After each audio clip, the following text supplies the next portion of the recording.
Cristo venció, aleluya, con Él mi vida resucitó.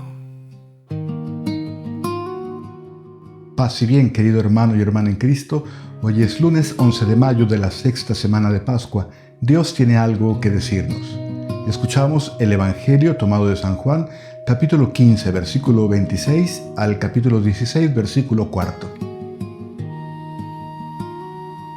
En aquel tiempo Jesús dijo a sus discípulos: Cuando venga el Consolador, que yo les enviaré a ustedes de parte del Padre, el Espíritu de verdad que procede del Padre, Él dará testimonio de mí, y ustedes también darán testimonio, pues desde el principio han estado conmigo. Les he hablado de estas cosas para que su fe no tropiece. Los expulsarán de las sinagogas y hasta llegará un tiempo cuando el que les dé muerte creerá dar culto a Dios. Esto lo harán porque no nos han conocido ni al Padre ni a mí. Les he hablado de estas cosas para que, cuando llegue la hora de su cumplimiento, recuerden que ya se lo había predicho yo. Palabra del Señor. Gloria a ti, Señor Jesús. Jesús en el Evangelio de hoy dice algo difícil de aceptar: conviene que yo me vaya. Y si somos sinceros, eso no entra fácilmente en nuestra lógica. A nadie le parece bueno que se vaya alguien amado. Tampoco a los discípulos. Ellos se habían jugado la vida por una presencia concreta, una voz que podían escuchar, un rostro que podían mirar, unos pasos que podían seguir. Y ahora Jesús afirma que precisamente su partida será necesaria. Pero la ascensión no es una desaparición, es un modo nuevo de presencia. Cristo deja de estar delante para empezar a habitar dentro, por el Espíritu Santo. Y eso cambia todo, pues los discípulos tienen que aprender que la fe ya no puede sostenerse solo en lo que se ve y se toca.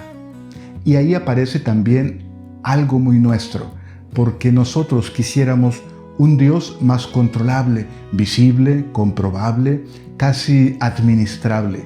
Un Dios que no nos mueva demasiado el piso. Pero el Espíritu Santo no viene a hacer a Cristo más manejable, viene a hacer su presencia más profunda, más íntima, más verdadera. Por eso Jesús llama al Espíritu el testigo y enseguida añade: y ustedes también darán testimonio. El cristianismo no nació de una teoría ni de un código moral, nació de hombres marcados por un acontecimiento que les cambió la vida. Y eso se vuelve todavía más impresionante cuando recordamos quiénes eran ellos, cómo eran. Pedro, que negó a Jesús por miedo ante una mujer. Los demás que huyeron.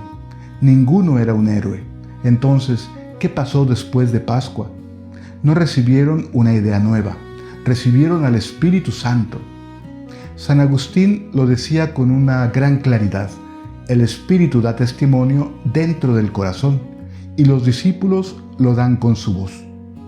Las dos cosas son inseparables, porque cuando la fe deja de nacer de algo vivido por dentro, el cristianismo se vuelve repetición vacía. Pero cuando queda encerrado en mi experiencia, sin hacerse palabra, historia y realidad concreta, la fe termina siendo un refugio privado, incapaz de tocar el mundo. Y justamente ahí Jesús pronuncia una frase muy dura: llegará la hora en que el que los mate creerá dar culto a Dios. No habla solo de violencia, habla de una religión que puede usar incluso el nombre de Dios contra el hombre. Y eso obliga a detenerse un momento, porque no basta decir que el problema del mundo es que ya no se cree en Dios. El Evangelio señala algo más profundo. Se puede hablar de Dios y no conocerlo. Se puede defender a Dios y rechazar el rostro del Padre que Jesús revela. Por eso Cristo no idealiza la persecución ni el sufrimiento. Lo que hace es preparar el corazón. Les digo esto para que no se escandalicen. para que cuando llegue la noche no terminemos confundiendo las tinieblas con la verdad. Y entonces la pregunta deja de ser ¿quién persigue desde fuera? La pregunta se vuelve más cercana. ¿Qué imagen de Dios llevamos dentro?